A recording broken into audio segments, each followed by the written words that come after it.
Doctor ইউনূসের ঘোষণায় ছিল April, তবে বিএনপির দাবি ছিল ডিসেম্বরেই হতে হবে জাতীয় নির্বাচন। দুপক্ষের এমন অনড় অবস্থানে বেশ অস্থিতিশীলতার শঙ্কা জেগেছিল। এমন সময়ে লন্ডনে ডক্টর ইউনূস ও তারেক রহমানের বৈঠক ঘিরে তৈরি হয় উচ্চাসা। ঘণ্টা দেড়েকের বৈঠকের শুরুটা হয় কুশল বিনিময় ও ডক্টর ইউনূসের কাছে খালেদা জিয়ার সালাম পৌঁছে দেওয়ার মাধ্যমে।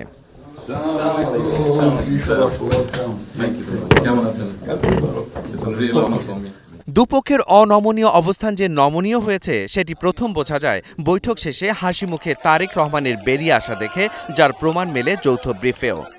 বিএনপির ভারপ্রাপ্ত চেয়ারপারসন জনাব তারেক রহমান লন্ডনে সফররত প্রধান উপদেষ্টা প্রফেসর ডক্টর মোহাম্মদ ইউনূসের সাথে সাক্ষাৎ করেন। অত্যন্ত সৌহার্দ্যমূলক পরিবেশে তাদের বৈঠক অনুষ্ঠিত হয়।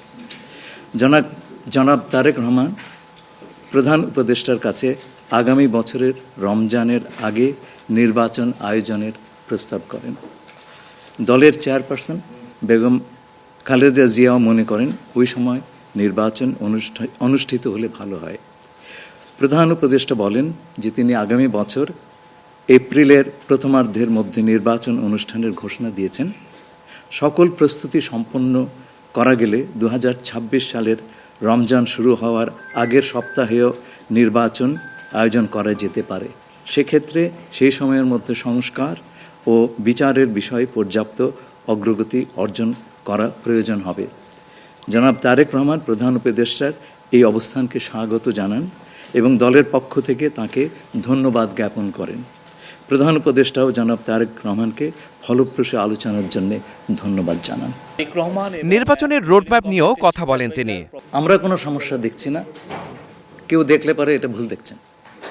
নির্বাচনের সম্পর্কে আজকে যৌথ বিবৃতিতে আমরা বলে দিয়েছি দুপক্ষই, এবং নির্বাচন কমিশন আমরা আশা করব শীঘ্রই একটা তারিখ ঘোষণা করবে।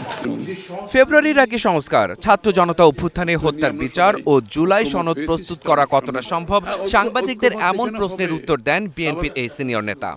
আমাদের মধ্যে অলরেডি সিদ্ধান্ত আছে যে ঐক্যমতের ভিত্তিতে জুলাই সনদ হবে, এবং সংস্কারের ব্যাপারেও একই উত্তর আমাকে দিতে হয় যে ঐক্যমতের পরিপ্রেক্ষিতে আমরা সংস্কার এবং জুলাই সনদ দুটাই করব। সকলের ঐক্যমতের পরিপ্রেক্ষিতে সেটা সিদ্ধান্ত নেওয়া হবে, এবং এটা আমি নিশ্চিত এটা খুব কম সময়ের মধ্যে আমরা সেই সিদ্ধান্ত নিতে পারব।